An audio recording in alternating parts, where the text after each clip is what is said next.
Welcome to the Executive Insights podcast brought to you by AWS. My name is Tom Soderstrom. I am an enterprise strategist in AWS. As we look at the industry trends of what's coming, one of the key trends is the emergence of generative AI and cloud. Those go together. You really can't do generative AI without cloud. So as we look at this, we know that technology is kind of meaningless unless you have the people to drive it and adopt it. So today, we're very fortunate indeed to have one of the newly minted Chief AI Officers, Ron Keesing of Leidos, with us to kind of explore this new title and what it means. So Ron, thank you so much for joining us. Oh, thank you, Tom. It's great to be here. Would you tell us a little bit about Leidos and yourself, your background, and then we'll get into the details of what you're now supposed to do. Sure. Well, Leidos is, many people don't know us. We're not necessarily a household name, but we're a very large company. We're a Fortune 300 company, and we actually get to solve many of the world's most vexing problems in security and health. So this is a really great position I've got, leading the AI practice for Leidos, because we work on everything, typically for the U.S. government, on missions like keeping the FAA air traffic control systems operating. So we write the software that operates and keeps our air traffic safe. We operate one of the largest electronic health record systems in the world for DoD, over 10 million users, actually, that we maintain. We do more disability claims and disability examinations than any other entity in the United States. That's just in the healthcare business. We operate some of the coolest logistics supply chains you can imagine, including the logistics supply chain for the International Space Station. Now, that's cool. Yeah, it is cool. We operate the third largest IT network in the world on behalf of the U.S. Department of Defense. So when you think about the scale at which we operate, there are these massive data-centric jobs, and AI is really core to them. Now, I've been in the world of AI for a long time. We compared notes some time ago and talked about experience when you were at JPL, and I worked on a NASA mission. We partnered with JPL to build the first generation of autonomous spacecraft back in the 90s. So I go way back in the world of AI. I've been at Leidos for over 20 years, leading a broad range of AI projects there. We're seeing the emergence of Chief AI Officer, and other people are going to ask, what does success mean? What are my expectations?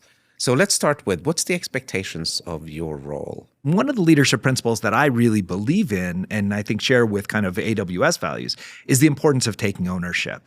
So for me, I looked at where Leidos was as a company, and we've been an AI company for a long time.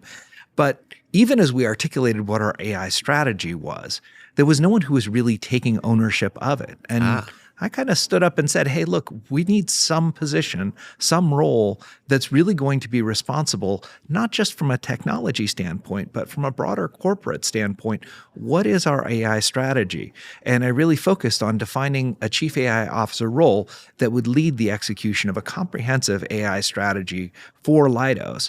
And that's what I'm focused on. It's the combination of AI strategy and then also owning and defining our AI governance principles and how we do AI governance as an enterprise. Super interesting. So one of the key lessons learned from Amazon is to have, if you want to make something work, you need a single-threaded leader, somebody who wakes up and that's all they worry about every day. And in your case, it's AI. So you actually defined the job description? I did. Very good. And yeah, no, it's been great. And I've had, wonderful support from the executive leadership and the board at Leidos to actually define this role and to make it be real. Because I think we as a company, I mentioned strategy. We've been embarked in the last year on what we call a year of deep strategic thinking as a company. And we've really looked at our future and looked at the future of our customers. Because as I mentioned, really our work is largely on behalf of addressing many of the most important missions performed by the U.S. government. As we did that, we recognized that AI is crucial to our strategy, both for Leidos and for our customers. And really having a single point of focus for the execution of that comprehensive AI strategy was the basis for kind of our broader, not just AI strategy, but our broader corporate strategy. Because so much of what we do hinges on data and hinges on building large, complex systems that manipulate massive amounts of data. And to those kinds of missions, AI is the future. Yeah, and it's AI is table stakes, and this new generative AI is the new kid on the block. We were together, and I was listening to your CEO, who said the number one priority is speed. So, how are you going to execute your mission now of single-threaded leader of AI in Leidos? So I think of the mission and really the core, my core goal is to truly infuse AI into the DNA of Leidos at every level.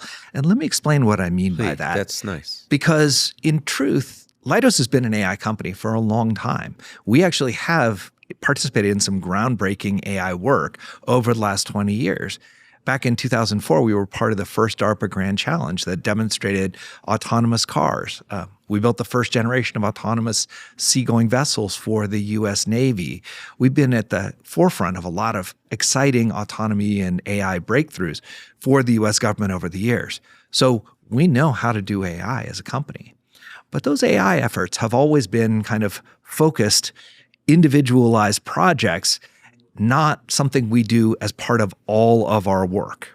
So the challenge for us as we move forward is how do we take that AI expertise we have, and for example, that's embodied in an organization we call our AI Accelerator, where we have our true rocket scientist talent. But how do we take that talent and start to develop much more of a hub and spoke model where there's excellence in AI at every level of the organization? Because the truth is, to scale, to attack the opportunities presented by generative AI isn't something you can do anymore with just a centralized organization.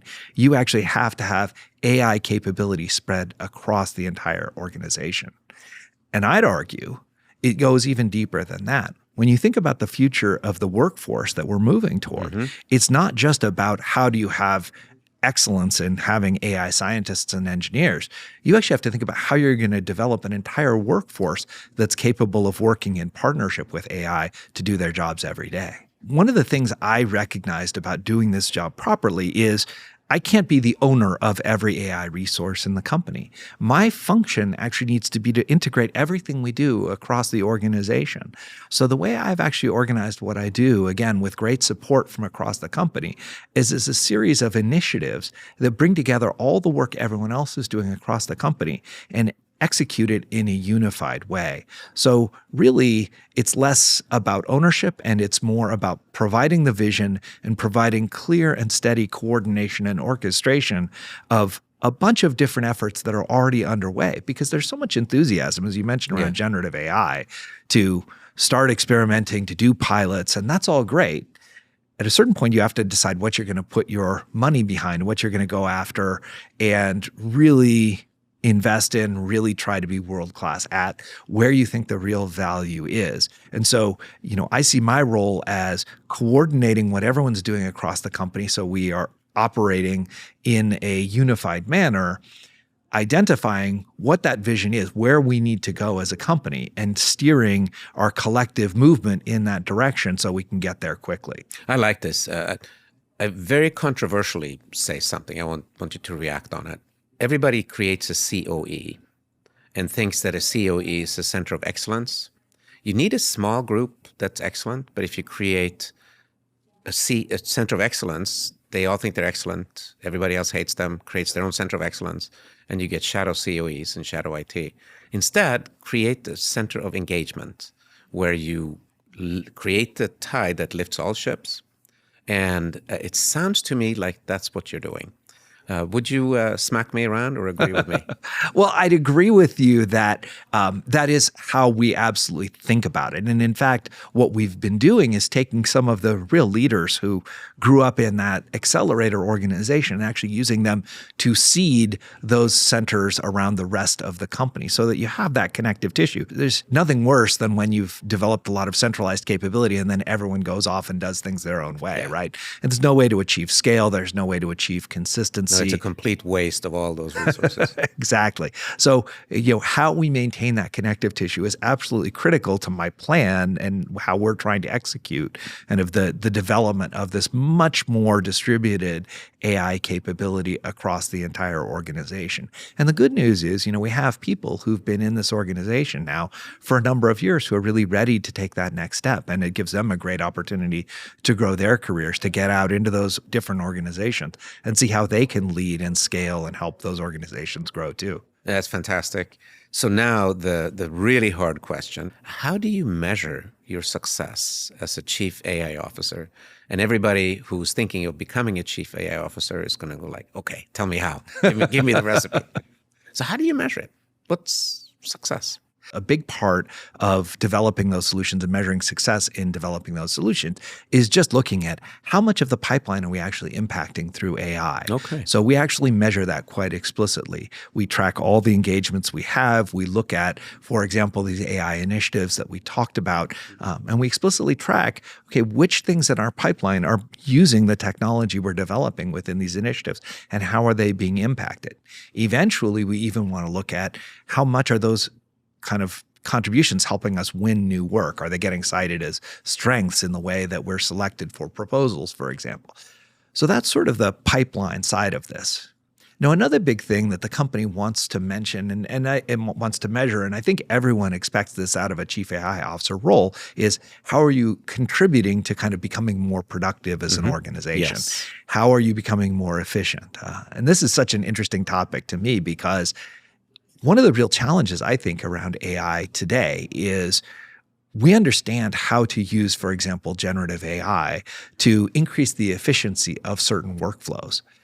But it's not entirely clear how we'll turn those efficiencies into improved business. And what do I mean by that? Let's take an example like using AI as a coding assistant. It's a great technology if used properly as a coding assistant. But does that mean if you're, let's say, 30 or 40% more efficient with your software developers, that you're going to do the job with 30 or 40% less software developers? Or are you going to write software that's more secure? Or are you going to service some of that legacy tech debt that you've had that you've never been able to get to? So if you think about this, some organizations want to measure like what the dollar impact will be. Right. Well, it's easy if you're cutting headcount, but I don't think that's how it's going to work in most organizations. I think as you develop good human AI partnerships, what you'll find is you're taking on more work or solving problems that weren't previously being adequately addressed. And those kinds of impacts become, frankly, harder to measure. So I am measuring potential labor hours saved, but how those labor hours will actually be invested by the businesses, that's got to be kind of up to them. Interesting. So one of the things, you're in a regulated business, as was I, and if you're not getting the compliance check, you can't move forward. So check mark, not dollars. Sure. So what happens a lot is those compliance checks happens after the thing is built. It sits and waits and waits and waits. I think, I'd like to comment on this, that generative AI in the coding assistant helps in that. We saw, for instance, that 27% of when they used generative AI, those solutions were accepted. They went into production, whether it's internal or for customers. But if you can embed security and compliance into the code, then you shorten that compliance cycle to get the check mark. That is money, and it's measurable. What do you think about that? Yeah, I think that's absolutely right. And it's one of the ways that, for example, improving the code security and the code delivery actually translates into real business value. And I think, you mentioned this time to value. This is such an interesting area right now because, it's true about all of software that anything you write becomes obsolete now within 6 months to a year. So if you think about leaving something on the shelf for 6 months, you've eroded away half that value, right? So speed to delivery, speed to deployment is really critical. And it's interesting that you mentioned that particularly. A lot of people think that code AI is really valuable for sitting down and writing out lines of code. It's actually, in our experience, most valuable more broadly across the entire DevOps lifecycle. Right? How do you speed all those compliance checks? How do you speed all the quality to get to deployment as quickly as possible? So I'm violently in agreement that a lot of the value, especially from the software perspective, becomes about time to deploy, time to get to compliance. Absolutely. How will you measure if people are adopting and using the code AI? We're actually seeing really interesting patterns when we look at kind of how our developers are using code AI and code AI assistants. People think that when you have a code AI assistant, developers are going to spend less of their time coding and the AI is going to do that. What we're finding actually when you do this at scale is that our developers spend more time coding with a coding assistant. What they spend less time doing is writing the packages, writing all the acceptance criteria, writing the unit tests, writing the documentation. And when you can kind of interpose a coding assistant that helps in those ways, then suddenly people become really accepting of it. And if it can help them a little bit to improve their coding too, that's great. If you try and take away the coding part from a software developer, they're very resistant. But you have to ex-software developer, it would not make me happy. Exactly. And if you think about instead, how do you add the coding assistant into the broader work that they do, helping contextualize code? Because most developers are working, especially in our world, are working in massive legacy code bases that may contain legacy code that's decades old. And much of their time is just spent trying to understand what that code does. So if a coding assistant can help them orient and actually work effectively in that legacy code base, well, then they love it, right? It's actually making their job easier and taking away the part of the job they hate. One of the things that's interesting, I'm curious what you see here is technical debt. Technical debt is real. It's very hard to get funded. So how do you eliminate it? And I think that AI can help. You can use, with a cloud, you can use infrastructure as code, which means it's documenting how you spin out servers. So all of a sudden you could remove those old servers from your data center that this group has to maintain and they're stuck. So that's the hardware. Then the software is this old code. How do you get rid of it? Those developers would want nothing more than being able to do other things, but it's so critical. Generative AI and coding assistants can help, like you said, understand that. And maybe even translate the code and move it now. You could then move it to the cloud and those developers could do other things. That's the hope. What do you think? Do you think it's possible? Absolutely, in certain ways. I would say it's not a panacea, at least what we're seeing today, but there are really good examples where it's doing fantastic work for us. So you mentioned infrastructure as code. There are certain people who are great at infrastructure as code, and we all love them and we all value them. Most people are not.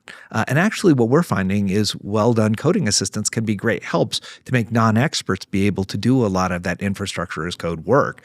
So for example, one of the biggest adoptions we have internally of coding assistants is within our own CIO shop, where they're using generative AI coding assistants to actually write a lot of new infrastructure as code. To exactly your point, right? That's how you can start to service some of that technical debt and spend less of your time doing manual configuration of all of your systems and moving into how do I move this into the cloud, operate in a more modern way, and actually then spare cycles to take on more interesting parts of the problem, truly modernizing and transforming the way that my IT systems operate so I can do it more efficiently. No, that's great. That's a great example. Do you have any other examples of that where you've seen AI and particularly generative AI, if you have them, paying dividends, business dividends already? Yeah, it's such a great question because I think everyone's so excited. We've all tried, playing with various, ChatGPT or other generative AI systems, and it seems very intuitive that you ought to be able to do great things with them, right? But actually finding the cases that consistently deliver business value is much trickier. I will say one of the areas I think, and we're seeing consistent business value, is in transforming kind of just a general IT service provisioning process. This is a very manual process traditionally. As I mentioned, Leidos manages massive networks for the US government with huge help desks and traditional kind of support infrastructure. Mm-hmm. And the truth is, most human beings don't want to ever have to call someone when their IT systems don't work. That's right. First of all, they just want their IT systems to self-heal and fix. Or if they do have to, they want to just be able to deal with some kind of a chat-based assistant that can actually resolve the problem for them on the fly. We're seeing great success in actually using generative AI chatbots that provide tailored IT service support in a way that makes users much happier. I hit my IT support agent at least 2 or 3 times a week. We have one we use within Leidos that's really powerful and hugely successful. And now we're rolling that out to a lot of our government customers. The area that in many ways I'm most excited about seeing a transformation around, but I think still the jury's out on how much we'll get out of it, is transforming the world of digital engineering, design, systems engineering through generative AI, taking on a lot of what are traditionally highly manual processes. That just makes sense to me, because one of the things that we're seeing scale is scaling up, but things are difficult at scale. And when you take something like a very complex system engineering task, it's a lot to keep track of. Yeah. If there's one thing that AI is good at, it's keep track of lots and lots of details. Yeah. So what do you think the future looks like for AI? Well, okay, so now it's my turn to say something controversial back to Good, you. please. It is such an interesting time in the field, because if you think about how we work today, we have all these processes we use that are based on the generation of text and then the consumption of text by, so humans produce text and humans consume text. Now, we're entering this era where we're going to be using AI more and more to be the ultimate producer of that text. Yeah. And ultimately, on the other end, there'll be AI that's consuming more and more of that text. Let me give you an example of how this might play itself out in the world I live in, where we're writing proposals to the U.S. government to pursue work. Well, we are using AI, like everyone is, we're trying to think about how we can use AI to streamline and improve the proposal writing process. As you mentioned, of course, humans, that's a first draft and humans are iterating. I expect AI is going to get better and better at this over time. Well, our customers are over there looking at getting more and more proposals and having fewer and fewer people. Well, they're turning to thinking about how they're going to use AI to read these proposals. Really interesting right? point, yes. And so if you think about what we're going to do in the limiting case, we'll be sort of creating a set of knowledge chunks that we then feed into an AI system that then produces a beautiful written proposal. They'll be having an AI system on their end that reads our proposal and extracts out the knowledge chunks, which then kind of compare in some way and decide who they want to select. And we'll both be crediting tremendous productivity gains to the fact that we have these AI systems that actually added no fundamental value at all, because all of the encoding and decoding as text actually isn't being used. So, I mean, it's actually a really interesting point about how as we have all these workflows we've developed, not just internal to organizations, but even across organizations, where text becomes kind of the medium of knowledge transfer, we're all excited about using AI to transform the way we do this, but we may not be generating real ultimate value until we actually rethink how those processes work and realize that maybe text is no longer going to be the medium of exchange we really think it is today. Super interesting. Both you and I have written many, many large proposals, and the thing that you deliver is a fraction of what you wrote initially. So you wasted a lot of time. Sure. So can you reuse those pieces, et cetera? And maybe AI can help you. That's a super interesting point. Look, we're a long way from being able to do that with the systems we have today. But it is ultimately the case that we're already seeing people. I mean, I see people today, use AI, create some bullet points, ask AI to expand it out into an email, and then someone on the other side, asking AI to read that email for them and compress it down to the point. So we're already seeing the beginnings of these kinds of workflows starting to occur. And I think it's going to be more and more. We have to ask, how do we really want to work? For example, if you think about how that might work in an age of selecting a bidder, maybe what we do is we move more to a system where there are actually oral presentations and people meet the people who are presenting these ideas, because big written proposals that are 500 pages long aren't really that technically meaningful anymore. I think what you just did, you spawned a whole bunch of startups out there going, oh yeah, I can write that. I think that's what's going to happen. We're in the infancy here. Yeah. It's an exciting time. So you have people watching and thinking, I want to be a chief AI something officer. What advice would you give? What are 3 pieces of advice, arbitrarily, you can go more, that you would give to somebody who wants to be a chief AI officer? Well, maybe I'll give these pieces of advice kind of contextually in the moment we're in right now. If you're trying to help your organization move forward in the world of AI in this moment. First piece of advice I'd give is to really focus in on your data. Most organizations have tremendous aspirations about what they can accomplish with AI, but their AI is not really in what I would call, or their data is not really in what I would call AI-ready form. They're just not going to have the opportunity to actually use the AI to solve the problems they want to solve. Now, it's easy to turn any exercise in trying to improve your data into a decade-long journey, a slog that will never go anywhere. So you have to be very focused in how you do this. You have to think about how do you create essentially an AI substrate layer of data products that express your core business practices in a way that will unlock the potential for AI to transform the way that you work. The second piece of advice I'd give is to really think about how AI works with people as a partnership. Too much of the conversation around AI turns into, is AI going to take human jobs? Are we going to get rid of people? And we all hear this, we all see it. And the truth is, those of us who've been working in AI for as long as you and I have know that successful AI projects almost always involve marrying what humans do well with what machines do well.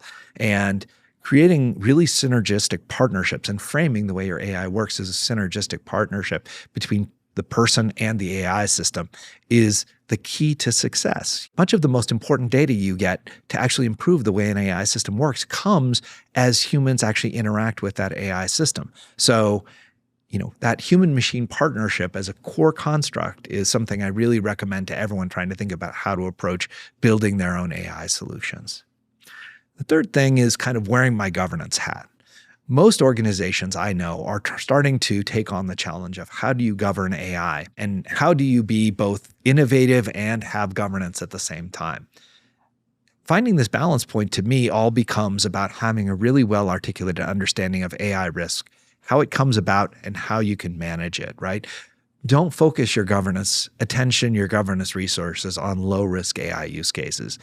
Let people experiment, let people go quickly, let people figure out what works, and focus what will always be limited governance resources on the real things that present business risk and also link up kind of your AI governance practice with your broader risk management practice so it can be grounded in real business principles. I like that a lot. Have you heard about the Amazon principle of one-way door decisions and two-way door decisions? No, actually, I don't know that one. So a one-way door decision is something that only the highest level executive can make. For us to create a new region, billions of dollars, big decisions. Most decisions are two-way door decisions. You can walk through the door, you can come right back. And so what you're describing fits that very well. Leave those risk experts on the big things and let people experiment at the low risk.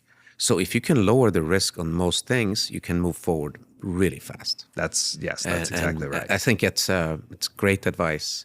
But I really want to thank you for this very intriguing conversation.